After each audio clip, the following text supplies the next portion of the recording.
നമസ്കാരം. പൂക്കോട് വെറ്ററിനറി സർവകലാശാലയിലെ 2ാം വർഷ വിദ്യാർത്ഥി സിദ്ധാർത്ഥിന്റെ മരണവുമായി ബന്ധപ്പെട്ട് കൂടുതൽ വിവരങ്ങൾ പുറത്തുവരുന്നു. 3 മണിക്കൂറോളം സമയം വിചാരണ ചെയ്തുണ്ടായ മർദ്ദനത്തെ തുടർന്നാണ് സിദ്ധാർത്ഥ് ആത്മഹത്യ ചെയ്തത് എന്നാണ് പുറത്തുവരുന്ന വിവരം. ഈ അക്രമി സംഘത്തിൽ ഉണ്ടായിരുന്നവരാകട്ടെ ഉത്തരവാദിത്തപ്പെട്ട വിദ്യാർത്ഥി സംഘടനയുടെ നേതാക്കളും. സിദ്ധാർത്ഥിനെ 3 മണിക്കൂറോളം മർദ്ദിച്ചെന്ന വിവരം മൂടിവെക്കാനും ക്രിമിനൽ സംഘം ശ്രമം നടത്തി. സംഭവം പുറത്തു പറയരുതെന്ന് സഹവിദ്യാർത്ഥികളെ ഭീഷണിപ്പെടുത്തിയിരുന്നു. പുറത്തു പറഞ്ഞാൽ തലയുണ്ടാകില്ലെന്ന് ഭീഷണിപ്പെടുത്തി. സിദ്ധാർത്ഥിന്റെ മരണത്തെ തുടർന്ന് അന്വേഷണം ഊർജിതമാകുകയും 8 പേരെ പിടികൂടുകയും ചെയ്തതോടെയാണ് ഈ സംഭവങ്ങൾ പുറത്തുവരുന്നത്. അതേസമയം മരണവുമായി ബന്ധപ്പെട്ട് 6 പേരെയാണ് പോലീസ് അറസ്റ്റ് ചെയ്തത്. ഇതിൽ ഒരാൾ SFI യൂണിറ്റ് ഭാരവാഹിയാണെന്ന് പോലീസ് വ്യക്തമാക്കി. അറസ്റ്റിലായ ഇടുക്കി സ്വദേശി S അഭിഷേക് SFI യൂണിറ്റ് സെക്രട്ടറിയാണ്.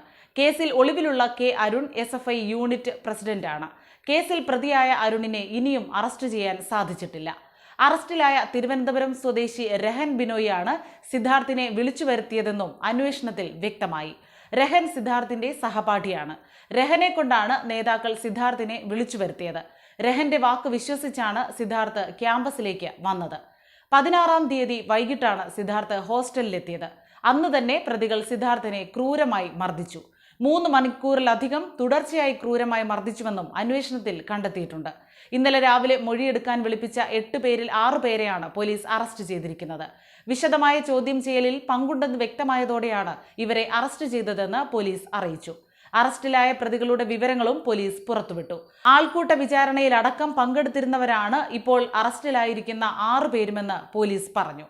ഈ 6 പേരും സിദ്ധാർത്ഥിനെ മർദ്ദിച്ചതായും കണ്ടെത്തിയിട്ടുണ്ട്. അറസ്റ്റിലായ 6 പ്രതികൾക്ക് എതിരെയും ആത്മഹത്യാ പ്രേരണ, റാഗിംഗ് നിരോധന നിയമം എന്നീ കുറ്റങ്ങൾ ചുമത്തിയതായും പോലീസ് പറഞ്ഞു. സുൽത്താൻ ബത്തേരി സ്വദേശി ബിൽഗേറ്റ് ജോഷുവ, ഇടുക്കി സ്വദേശി അഭിഷേക് S, കൊഞ്ചിറവിള സ്വദേശി ആകാശ് SD, തൊടുപുഴ സ്വദേശി ഡോൺസ് ഡായി, തിരുവനന്തപുരം സ്വദേശി രഹൻ ബിനോയ്, തിരുവനന്തപുരം സ്വദേശിയായ ശ്രീഹരി RD എന്നിവരാണ് അറസ്റ്റിലായത്. ഇവരെ കൂടാതെ കൂടുതൽ പേർക്ക് കേസുമായി ബന്ധമുണ്ടെന്നാണ് പോലീസ് വ്യക്തമാക്കുന്നത്. ഇതുവരെയുള്ള അന്വേഷണത്തിൽ നിർണായക വിവരങ്ങൾ ലഭിച്ചതിന്റെ അടിസ്ഥാനത്തിലാണ് പ്രതിപട്ടിക നീളുമെന്ന് പോലീസ് വ്യക്തമാക്കുന്നത്.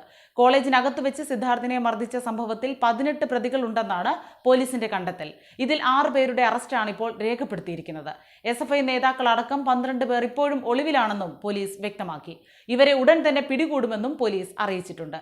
കൽപ്പറ്റ DYSP TN സജീവനാണ് കേസ് അന്വേഷിക്കുന്നത്. അതേസമയം സിദ്ധാർത്ഥ് ക്രൂരമർദ്ദനത്തിന് ഇരയായെന്നാണ് പോസ്റ്റ്മോർട്ടം റിപ്പോർട്ടും വ്യക്തമാക്കുന്നത്.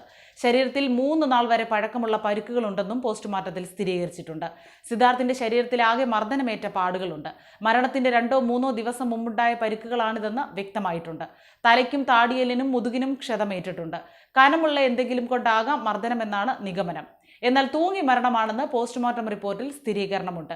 കഴിഞ്ഞ 18-ന് ഉച്ചയ്ക്ക് 1:30-ഓടെയാണ് സിദ്ധാർത്ഥിനെ ഹോസ്റ്റലിലെ ശുചിമുറിയിൽ തൂങ്ങി മരിച്ച നിലയിൽ കണ്ടെത്തിയത്.